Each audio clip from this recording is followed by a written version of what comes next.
So welcome back again.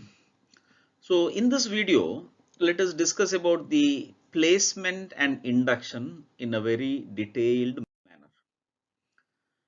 See, once the employee has been selected, he should be placed on a suitable job, isn't it? So this is what we are going to discuss here, and placing the right man at the right job. Again, I repeat, placing the right man at the right job is as important as hiring the right person. So there is a corporate saying, we don't want the best people, we want the right people to work in our team. So everything is a teamwork. So when you select a person, you should also give him the right placement.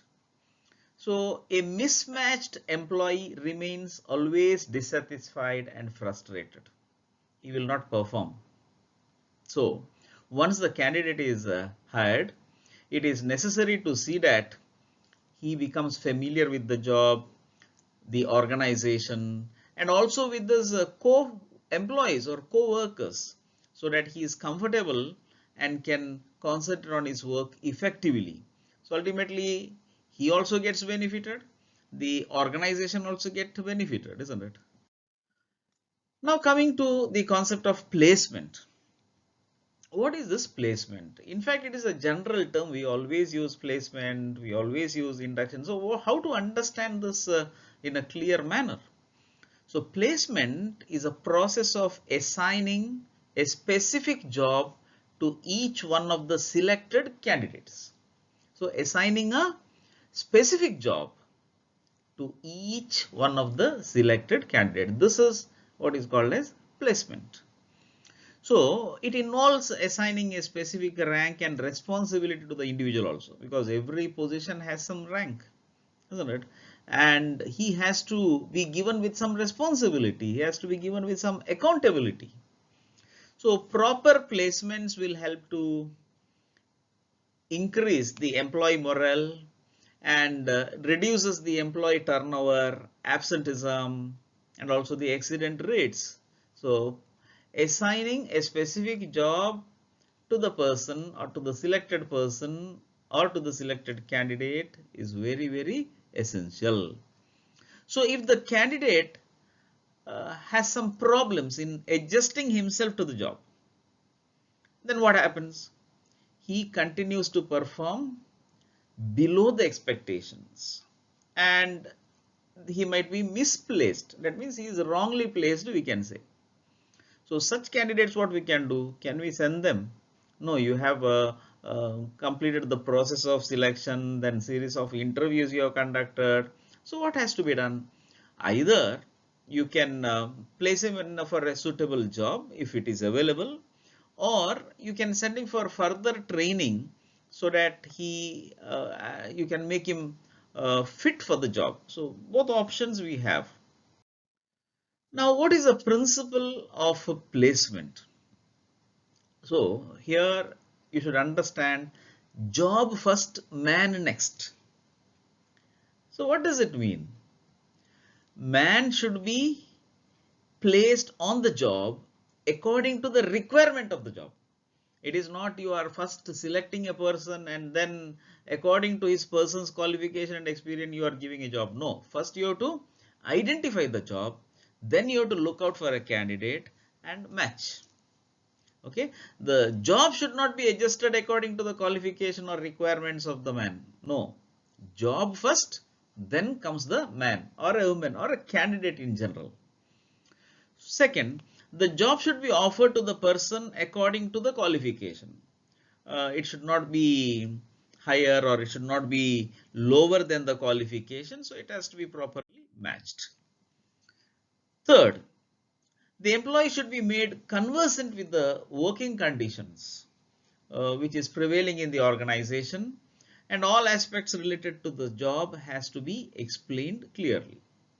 And suppose he commits mistake, then what is the punishment? Even that to be updated to the candidate. Then fourth, while introducing the job to the new employees, the HR manager or the HR person, whoever it is, he should also see that the sense of loyalty and cooperation is developed in the candidate so that he may realize his responsibility in a better way. So loyalty is very important. An employee should always be loyal to the organization. It is good for him, he will also be happy, and the organization also get benefited. So both way, it is not only the organization getting benefited, he also will get benefited. Okay, so both way is very important. The fifth one, the placement in the initial period may be temporary.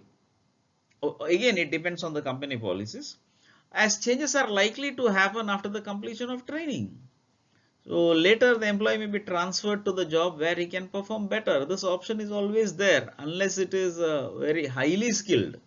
So there changing is very inappropriate. So in general, for other type of jobs, we can transfer him if he performs in that area in a better way. Let us see the difference between selection and placement. So what is selection? We have discussed in detail. It's a process of choosing those candidate who best meets the job requirements. Then what is placement? It is the process of assigning the selected candidates on specific jobs. I hope the difference is clear, because I just explained what is placement and what is selection. Both we have studied. Then second is in selection, matching the person with the position. Whereas in placement, it is not like that. Matching the position with the person. I hope you understood the difference here. Then third, selection is best done when the number of candidate is larger than the number of available jobs. Selection is a process of rejection. I hope you may remember this. Here we go on eliminating and choose the best, or choose the right one, to be more specific. But in placement, placement is best done when the number of available jobs is larger than the number of employees. Why do you say so? When the available job is more, if one candidate after selection doesn't perform well, we can put him to the another. So that's the reason why we say. Actually, it will not happen in every organization. How many jobs are available? So same number of employees will be assigned. So suppose there is an option, this is a possibility. Then fourth one, it is selection precedes placement, and in placement, placement succeeds the selection. So these are some of the differences, or if the question is asked distinguish between selection and placement. Whenever the question is asked distinguish, always there should be made two columns, one for the selection and the one for the placement. Now coming to the concept of induction or orientation, both mean same. So when are we doing this orientation or induction program? When a new employee joins the organization, actually he is a stranger to the people. He doesn't know anyone. He is stranger to the workplace and he is stranger to the work environment. So he may feel insecure. He may feel shy. He may feel nervous. So if proper information and support is not provided, then anxiety will be developed in him and there will be fear in his mind and he will not perform. So if he doesn't perform, who is getting affected? Remember, it is the organization which is getting affected if the employees are not performing well. So induction program or orientation program can help to overcome these issues. So once an employee is hired and placed on appropriate job, the process of familiarizing him with the job and the organization will start. This process is called induction. Now, how do we define induction? Induction is the process of receiving and welcoming an employee when he first joins the company and giving him the basic information he needs to settle down quickly, happily, and to start the work. Okay, so here the new employee is introduced to the job, to his fellow co-workers, and also to the organization. So the newcomer is explained about his duties, his responsibilities, the company policies, rules, and other relevant information to get acquainted and accommodated with the organization. This is what is happening in induction. To make him familiarize with the job, to make him familiarize with the organization, make him familiarize with the co-workers. All these three aspects to be taken care. Now, what is the distinction between placement and induction? Placement we discussed, assigning a specific job to each selected candidate. What is induction? Making a new employee familiar with the organization, the job, and the people with whom he is working. Placement precedes induction and induction succeeds placement. So induction happens after placement. That's what I mean. Then placement, it is a short process which usually lasts for one day. But induction may not happen in one day. It depends on the job profile and it depends on the size of the organization. It may be more than a day or more than a week sometimes if the industry or organization is too large. Then in placement, there is no question of training. In induction, training is involved. So these are the four differences between placement and induction. So what are the objectives of the induction? What is the purpose of this induction? Few aspects I already mentioned. First one is to help the newcomer overcome his shyness or nervousness in meeting new people in a new environment. So as I told you, three things to be taken care. One is to make him familiarize with the job. Second, to make him familiarize with the organization. Third, to make him familiarize with the co-workers so that his natural shyness varies. So first day he will be having some anxiety or there could be fear. So all those things over a period of time when he gets introduced to the system, everything will be normal. Second one is to build up the new employee's confidence in the organization and also in himself so that he may become an efficient team player or an efficient employee in an organization. Third one, to develop among the newcomers a sense of belongingness and loyalty to the organization. So fourth, this is to foster or to develop a close and cordial relationship between the newcomers and the existing employees and also their supervisors. Okay, so fifth one, to ensure that the newcomers do not form false impression and negative attitude towards the organization or the job. So if nobody is there to take care of him, if nobody is there to introduce him to the job, to the company, to the co-workers, to his supervisors, then automatically he may feel that there is nobody to care for my presence here and he starts developing the false impression. Then sixth one, to update the newcomers necessary information about the location of cafeteria. He may not know. If you are already an employee, you may know everything. But for a new person, he will not know anything, right? So everything has to be told from scratch. Where are the locker rooms? Where are the other important areas? If there is an ATM or a bank counter or a rest period, the leave rules, or where are the where is the office of the HR department, about the other department. So everything has to be updated to the newcomer. So induction helps to reduce labor turnover and absenteeism. Labor turnover means people keep on quitting. The attrition ratio will be very low and after training he may leave. So organization is suffering loss.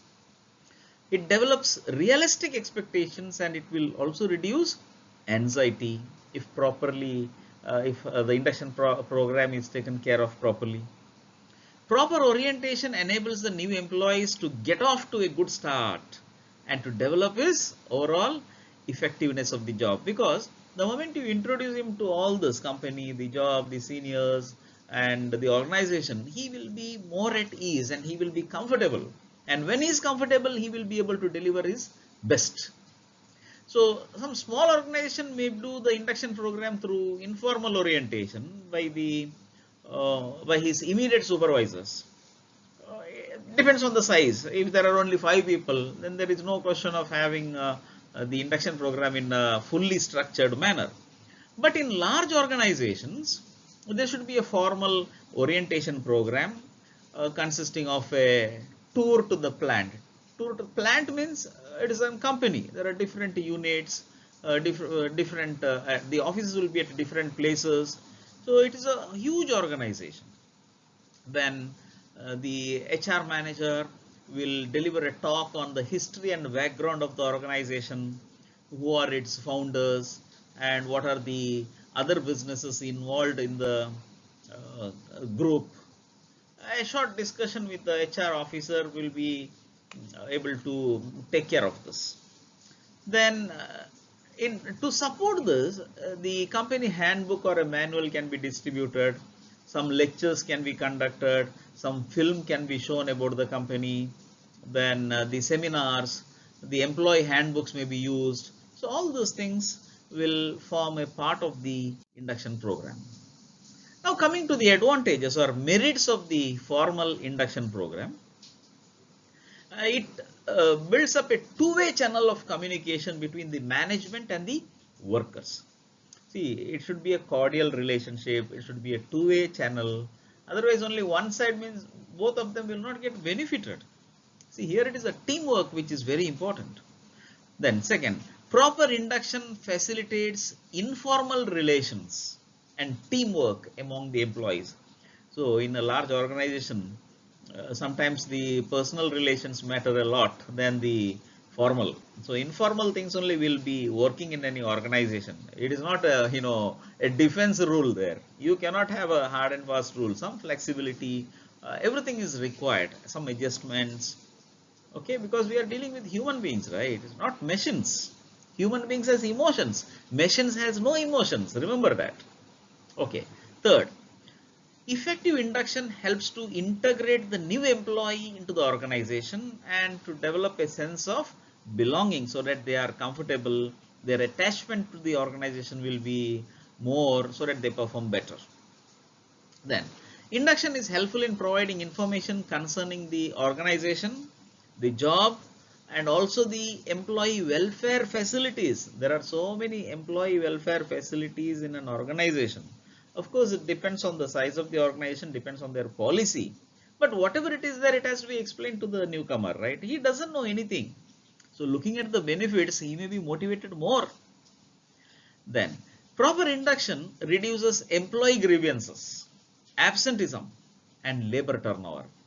Then a large proportion of labor turnover usually happens in the early weeks of employment if no effort is made to make a newcomer feel at home.